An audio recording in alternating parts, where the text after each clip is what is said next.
अहमदनगर जिल्ह्यातील पाथर्डी तालुक्यातील जवखेडे खालसा येथे वृद्धेश्वर वारकरी शिक्षण संस्थेच्या वतीने स्वर्गीय गणपत महाराज मतकर यांच्या स्मरणार्थ कीर्तन महोत्सवाचे आयोजन करण्यात आले होते.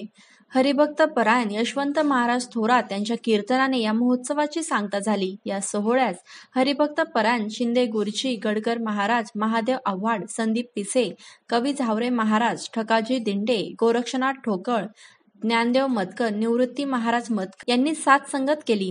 हरिभक्त परायण स्वर्गीय लक्ष्मण मतकर, गणपत मतकर, मोहन मतकर यांनी वारकरी संप्रदायाची धुरा यशस्वी रीतीने सांभाळली होती.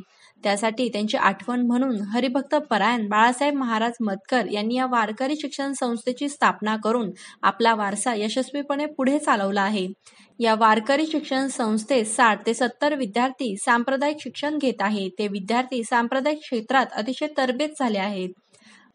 हरिभक्त परायण यशवंत महाराज थोरात यांनी आपल्या मधुर वाणीने उपस्थित श्रोत्यांना मंत्रमुक्त केले.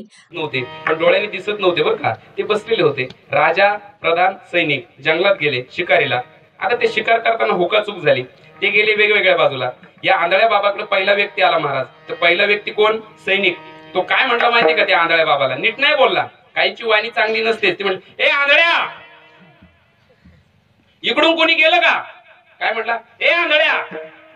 आंधळ्या बाबाला वाटलं आता आपण करून करून काय करणार आहे, डोळे नाही. ठीक आहे बाबा, इकडे उजव्या हाताला पावटी आहे, इकडून कोणी गेला असेल माहित नाही, पण इकडे जा, इकडे रस्ता आहे. तो निघून गेला. 10-15 मिनिटांनी तिथं प्रधान आला. प्रधानाने विचारलं, आंधळे बाबा इकडून कोणी गेलं का? हा जरा बरं बोलला.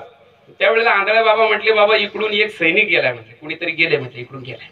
आता पुन्हा 15-20 मिनिटं झाली ना, आता राजा आला. राजा आल्यानंतर राजाने विचारलं, सुरदाजी, ओ सुरदाजी, अहो इकडून कोणी गेलं का?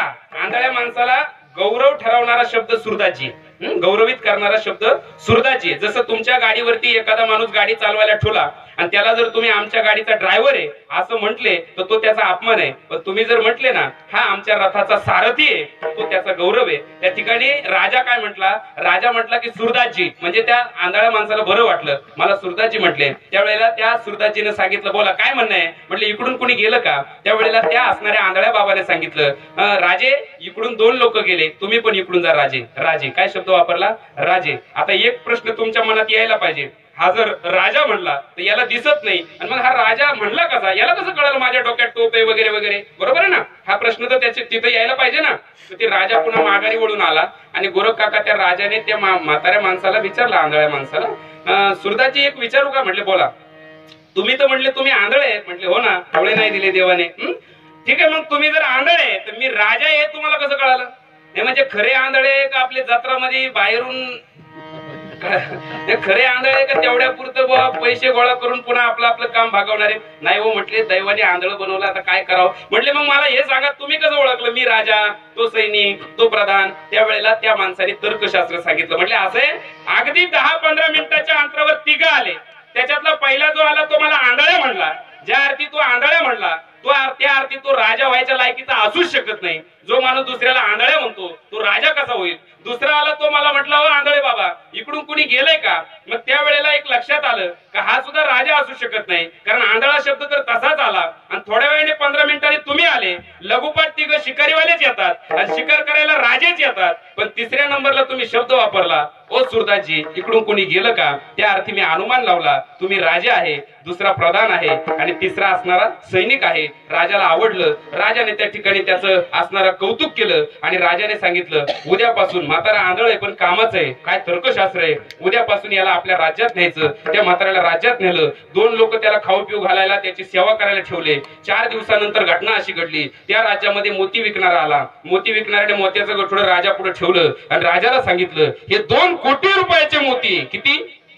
2 कोटी रुपयाची मोती आहे. राजा म्हणलं मी असे घेणार नाही, कारण मला मोत्यात काही कळत नाही. म्हटले मग आमच्या असणाऱ्या सुरदाजीकडे न्यावं लागेल. गाठोडं उचललं आणि ते आंधळ्या बाबा पुढे आणलं. आंधळ्या बाबाने काका ते असे चाचपडून पाहिले आणि राजाला सांगितलं, राजे साहेब हे मोती घेऊ नका, 2 कोटी काय, याची आखी किंमत 20,000 सुद्धा नाही. म्हटले कसं काय? म्हटले असे मोती कधी तयार होतो? स्वाती नक्षत्राचा पाऊस ज्या वेळेला पडेल ते स्वाती नक्षत्राचा थेंब शिंपल्यात गेला की मग तो मोती तयार होतो. पण त्या स्वाती नक्षत्राच्या पावसाचा थेंब शिंपल्यात जात असताना त्या वाऱ्यामुळे जर वाळू त्याच्यात गेली तर तो मोती वालुकामय होतो. बाहेरून मोती वाटतो पण तो ओरिजिनल मोती नाही, तुम्ही फसाल. राजाने तलवार काढली आणि ज्याने विकायला आले त्याला विचारलं, बोल खरंय का? त्यावेळेला तो म्हणला, राजेसाहेब हे आंधळ हुशार आहे राव, खरंय. मी म्हटलं बस फसवता येईल. राजाला विशेष वाटलं, आंधळा माणूस आहे त्याला एवढं कळत आहे. राजाने ज्याने फसवलं त्याला दंड दिला आणि ज्याने 2 कोटीची प्रॉपर्टी वाचवली त्याला काय बक्षीस दिलं तुम्हाला माहिती का? त्या असणाऱ्या 2 जण जे सेवा करायला त्यांना सांगितलं, उद्यापासून या म्हाताऱ्याला 2 लाडू वाढवा द्या. काय बक्षीस दिलं? 2 लाडू वाढवा द्या. 2 लाडू वाढवा द्या म्हणल्यावर त्यांनी तशी सुरुवात केली. मध्ये 10 दिवस गेले. 10 दिवस गेल्यानंतर घोडे विकणारा आला. घोडे 2 आणले. तो म्हणले दोन्ही घोडे 20 लाखाचे. 20 लाखाचे म्हटले, माझ्या तर रथाला एकच पाहिजे. म्हटले कोणताही घ्या. त्यावेळेला ते राजेसाहेब म्हणले, असं नाही भाऊ, ते आमच्या आंधळ्या बाबाला दाखवावं लागेल. मग सुरदाच्या पुढे ते घोडे आणले. सुरदाजीने असे चाच पडले. फिरल्यानंतर त्या ठिकाणी इकडे उजव्या बाजूला आले आणि राजाला सांगितलं, राजेसाहेब डाव्या बाजूचा घोडा आहे ना, तो 10 काय 11 लाखाला बिंदास घेऊन टाका. ओरिजिनल घोडा आहे शिरपुरी. म्हणले उजव्या भागाचा? म्हणले उजव्या भागाचा फक्त वरातीत नाचायच्या लायकीचे. म्हणजे कस काय ओळखलं? म्हणले ते फुरफुरलं तसे हात टाकल्यावर मला माहिती. म्हणले त्यांनी शेप. स्वर्गवासी झालेल्या वारकऱ्यांचा वारसा पुढे चालवण्यासाठी उद्धव मतकर, भागवत मतकर, रामहरी मतकर हे प्रयत्नशील आहेत. या सोहळ्यासाठी वृद्धेश्वर साखर कारखान्याचे संचालक चारुदत्त वाघ, ॲडव्होकेट वैभव आंधळे, राहुल राजळे, अमोल वाघ, उत्तम कासार, शांताराम जोरी, पाचेसर इत्यादी मान्यवर उपस्थित होते. सर्वांनी श्रद्धांजली अर्पण करून पसायदानाने या सोहळ्याची सांगता केली. News reporter Sunil Najan, Shivner prime, Ahmednagar. Shivner prime type करून सबस्क्राइब करा, घंटीच्या बटनावर टिक करा, लाईक करा आणि शेअर करा.